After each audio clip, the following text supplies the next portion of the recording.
আমাদের সাথে আমরা দেখতে পাচ্ছি প্রশিক্ষণ সম্পন্ন করে আমাদের এক ভাই আসছে, আমাদের এক লার্নার আসছে, দীপ্ত পাঠান। আমরা ক্যাম্পাসে তাকে পেয়েছি, আমরা তাকে আবারও নকরাকাটিতে স্বাগতম জানাই।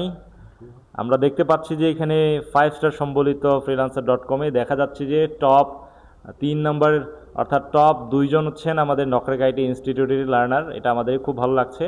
তো আসলে সে কেমন সাপোর্ট পাচ্ছে দীপ্ত, আমাদের মেন্টরের কাছ থেকে একটু আমরা দীপ্তর কাছ থেকে জানি এবং পরে মেন্টর তাকে কিছু ফিডব্যাক দিক।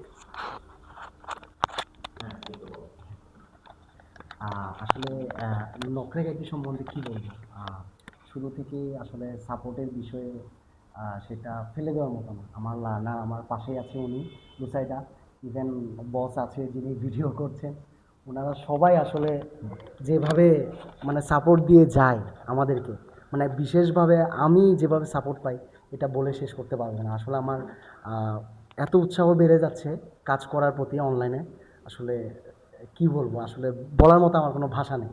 খুবই আনন্দিত আমি। আর আমি প্রতিনিয়ত কন্টেস্ট করে যাচ্ছি, উইন না হতে পারলেও আমার কোনো আসলে আমি দুঃখ প্রকাশ করছি না। এটাই আমার একটা স্কিল বাড়াচ্ছে এবং আমি সামনের দিকে আগাতে পারবো, এটা আমার আত্মবিশ্বাস। Thank you boss. আচ্ছা, আসলে প্রত্যেকটা স্টুডেন্ট হচ্ছে যে যা পরিশ্রমের উপর কর্মফল না। আসলে সবাই কিন্তু স্কিল ক্যারিয়ার অর্জন করতে চায়, কিন্তু পরিশ্রম না করলে কখনো সাকসেস জিনিসটা গড়ে তুলতে পারবে না জিনিসটা। সেক্ষেত্রে আমাদের ব্যাচ ইতিমধ্যে প্রায় শেষ হয়েছে, তবে কোর্স চলাকালীন এবং শেষের মধ্যে প্রতিনিয়ত সে পরিশ্রম করে যাচ্ছে বিধায় আজকে এখানে freelancer.com-এ হচ্ছে আবার নকরেক ইনস্টিটিউট হচ্ছে 2জন লার্নার টপ লেভেলে আছে, এখানে 5 স্টার পেয়েছে এখানে ইতিমধ্যে।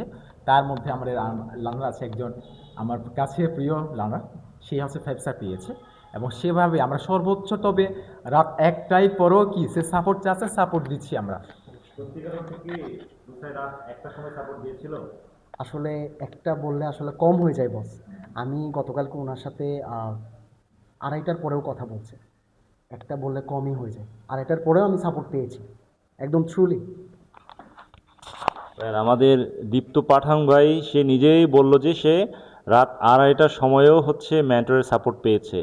সো নকরেক আইটি শুধুমাত্র কথাই নয়, কাজে বিশ্বাসী, এবং এটার প্রমাণস্বরূপ কিন্তু দীপ্ত ভাই বললেন যে 2:30টার সময় হলে পরেও তিনি সাপোর্ট পেয়েছেন। তো এভাবেই আমরা আমাদের এই সুদূর প্রসারী যাত্রা চলমান রাখতে চাচ্ছি এবং সবাইকে নিয়ে এগিয়ে যাচ্ছি। সবাই ভালো থাকবেন, দীপ্ত সহ আমাদের সবার জন্য প্রার্থনা করবেন। Thank you very much. Thank you.